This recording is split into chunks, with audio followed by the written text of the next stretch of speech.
Fernando, en un libro sobre Vivian Trías Espía, yo aprendí bastante del peronismo, por ejemplo, ¿no? Porque el libro pasa por ahí. ¿Este libro qué es? ¿Es una novela? ¿Es una novela histórica? ¿Es un libro de historia? ¿Cómo lo definirías? Primero es un libro de historia. Es un libro de historia. Ahora, claro, como todo libro tiene un relato, ¿no? Y como todo libro de historia, ese relato está basado en el punto de vista del historiador. Pero es un libro de historia porque es una investigación de muchos años, no es una investigación reciente. O sea, lo reciente son los archivos checoslovacos que aparecieron en el 2017 y que hubo que, bueno, sistematizarlo, leerlo, traducirlos. Pero luego atrás hay una investigación muy larga, de mucho tiempo atrás, de recopilación y de interpretación de documentos inéditos, la gran mayoría de ellos, sobre el proceso de la izquierda nacional entre los 50 y los 70.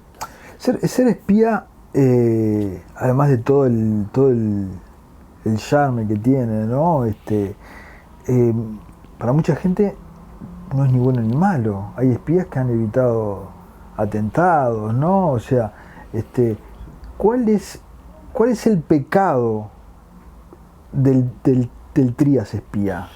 Mira, el Trías Espía era un socialista que fue reclutado por un servicio de inteligencia comunista y que en ese proceso, que va aproximadamente desde 1963-64 hasta el 77, cambia sus posiciones políticas e ideológicas cada vez más en sintonía con el mundo comunista, o sea, con el mundo de sus jefes.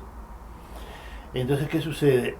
Se vuelve una contradicción muy fuerte que aquel que fue el pope del tercerismo, que fue el hombre que instala en la izquierda uruguaya la tercera posición y la izquierda nacional, sea una persona financiada, en esencia financiada, o que trabaja funcionalmente con el bloque soviético. Eso surge claramente de los documentos los documentos surgidos del servicio de inteligencia checo. Sí, claro. Eso surge claramente de ahí. Sí, no es una conclusión. No.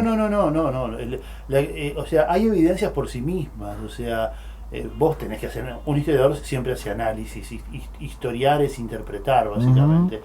Pero de la lectura de los documentos en sí, surge, digamos, esa evidencia, ¿no? Eso es así. Y cuando vos con esa nueva luz iluminás los viejos documentos y iluminás los libros que Trías escribió entre el 63, 64 y su muerte, recomprendés mucho mejor el derrotero histórico del socialismo uruguayo y, por supuesto, por qué esas variantes tan llamativas de la izquierda nacional, especialmente desde 1965 hasta su declaración como marxista-leninista y hasta la alianza, esa alianza férrea que tuvieron con el Partido Comunista Uruguayo y con el bloque soviético en 1972-73. ¿Y cuál es el daño que pudo hacer, visto en perspectiva? Mira, yo creo que para el Partido Socialista hay muchos daños, no diría, yo diría que distorsiones o perjuicios.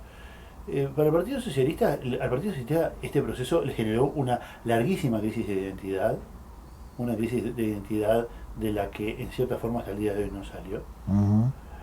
Lo desperfila cuando se da la apertura democrática. Yo ahí analizo algunos documentos de la apertura democrática del Partido Socialista. Vos no sabías muy bien qué diferenciaba el socialismo del comunismo en el Uruguay, ¿no? Y por otro lado, yo creo que sentó las bases de una manera de interpretar la historia y de interpretar y de analizar los procesos políticos del Uruguay y de la izquierda, mecánica, muy lineal, por momentos simplista y además profundamente no democrático, ¿sabes? O sea, nadie apostaba por la democracia y yo creo que una de los grandes déficits y de las grandes tragedias del ciclo de la izquierda entre el 64 y el golpe de Estado fue que faltaba un sector socialista democrático que fue literalmente barrido en ese proceso cuando, bueno, Frugoni es derrotado y marginado. Vos fuiste militante del Partido Socialista, conoces muchísima gente del Partido Socialista, sos un hombre muy bien informado de la actualidad. Un partido que forma parte del sector de la sociedad que reivindica y que reclama conocer el pasado. Reivindica conocer el pasado, la transparencia en el pasado. ¿Cómo ha reaccionado ante este elemento que también echa luz sobre el pasado?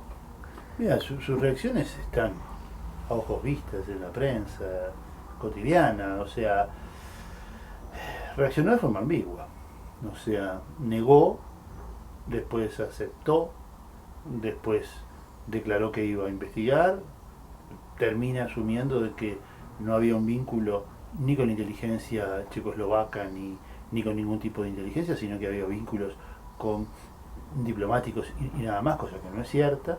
O sea, también hay que entender, ¿no? O sea, pobre gente, ¿no? Debe ser muy duro. Es muy duro. Yo pensaba eso, ¿sabes? Cuando lo Pobre leía, gente, ¿no? yo leía eso y decía, debe ser terrible, ¿no? tenerlo ahí a uno de los caudillos y no era quien creías que era, ¿no? Eso te obliga a toda una reinterpretación y es un golpe duro. Entonces, también hay que esperar, ¿no? O sea, también hay que esperar. Hay que esperar la reacción Darle plazo. del colectivo, darle plazo, porque, pobre, yo me pongo en el lugar de ellos y debe ser. Y también, esto es un comentario, pero ayuda a pensar y a reflexionar de cómo las cosas pueden no ser como son, aunque luzcan evidentes, ¿no? Mira, lo irónico de esto es que el marxismo se basó siempre en eso. Las cosas son no como lucen, sino hay fuerzas oscuras, fuerzas que no podemos ver, fuerzas que hay que deducir, que analizar para entender los procesos históricos. Y bueno, yo te diría que acá, en otra clave, en otra tónica, de otra manera, pasa algo parecido, ¿no? O sea, ¿a quién vos estás apoyando? Es increíble, es increíble. Y eso vos lo suplís y lo solucionás de una sola forma, con democracia y con transparencia. No hay otra. Gracias, Fernando. No, por favor, gracias. Suerte.